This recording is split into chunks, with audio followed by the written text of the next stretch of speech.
Je salue tout le monde, hommes et femmes. Pour ceux qui ne me connaissent pas, on m'appelle Antoine de Padoue Soso. Je suis un apiculteur et un paysan maraîcher au Bénin. Aujourd'hui, nous irons à la découverte d'une plante. Son nom scientifique est l'Urtica aestuens ou Laportea aestuens. En français, on lui donne beaucoup de noms. L'ortie africain, l'ortie tropicale, l'ortie blanc ou même l'ortie rouge. Chez nous ici, au Bénin, dans la langue vernaculaire, le fond, on l'appelle adokbo. L'écriture s'affichera en haut. Cette plante s'utilise bien en cuisine, au jardin, pour les volailles et même pour les bétails. Sans plus tarder, allons rendre une petite visite à cette plante.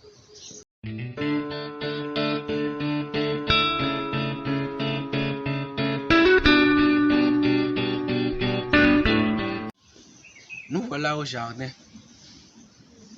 Mais avant de continuer, j'aimerais te dire, si tu es nouveau sur ma chaîne, n'hésite pas à t'abonner et à activer la cloche de notification pour ne plus rater mes prochaines vidéos. Et pour aller plus loin, tu peux me soutenir. Et voilà.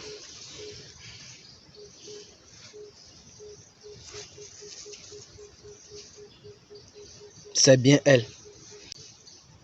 Au jardin, on l'utilise en purin. On appelle ça purin d'ortie. Oui, nous avons une ortie en Afrique. C'est différent de l'ortie européenne. Mais elle joue pratiquement le même rôle au jardin.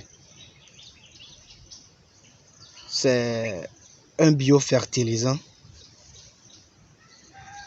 On utilise ça pour enrichir le sol, pour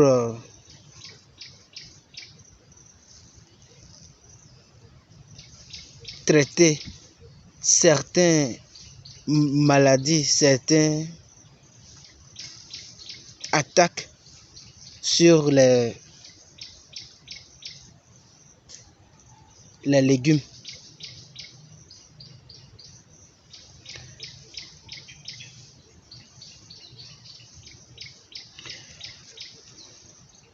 À la cuisine,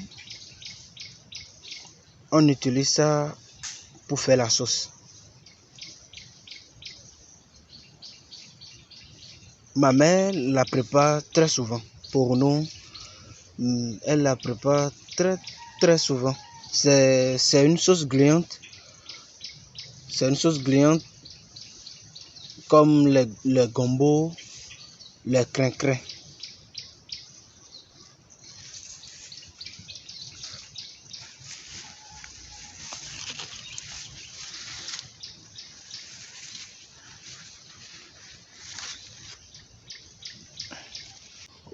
C'est une plante qui pousse au bord des chemins. Ça pousse naturellement dans le jardin, ici chez nous. Même sans le cultiver, elle pousse naturellement. On n'a pas besoin de récupérer les graines pour les ressemer plus tard.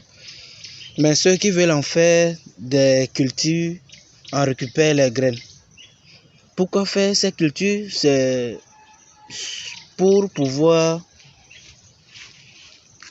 nourrir les volailles. Parce que pour les poules, quand on sèche ça et on broie ça avec leur nourriture, ça stimule la ponte. Ça renforce leur système immunitaire. Quand tu as tes poulets qui ne pondent plus ou qui subitement ont arrêté de pondre des œufs, il faut souvent les donner. C'est une plante qui a des petits épines sur ses feuilles. Mais ces épines, on ne pique pas, ça ne gratte pas le corps, ça ne pique pas. C'est sûrement pour protéger cette plante que la nature lui a doté de ces petits épines. Sur le long de la tige, on y trouve des petits épines. Mais ça ne fait rien. Quand je dis ça ne fait rien, quand tu prends ta main comme ça, tu le touches, ça ne te pique pas comme les épines de canne à sucre ou pour les petites épines de gombo, des feuilles de gombo qui est souvent difficile à enlever une fois que ça rentre dans ton corps. Donc voilà la plante qu'on appelle ici chez nous adokbo.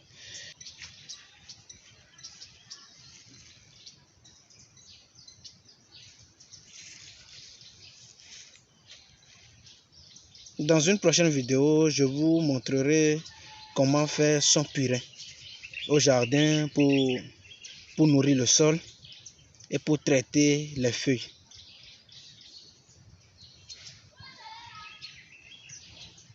De vos légumes.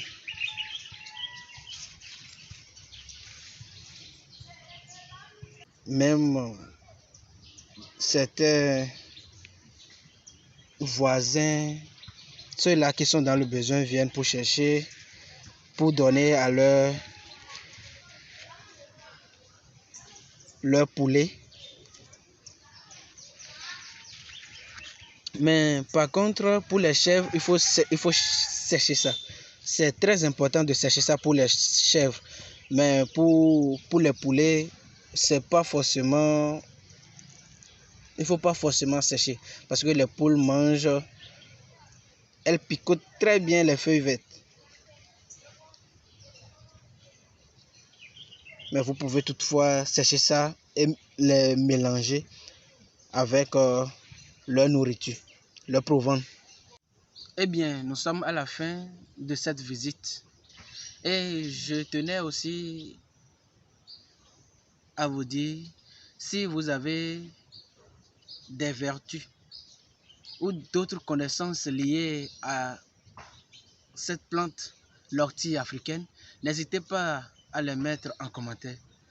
Et si vous connaissez d'autres noms liés à l'ortie africaine,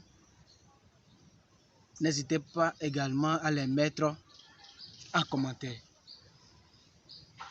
Si vous avez aimé cette vidéo, n'hésitez pas à mettre une pouce bleu. Et au passage, abonnez-vous.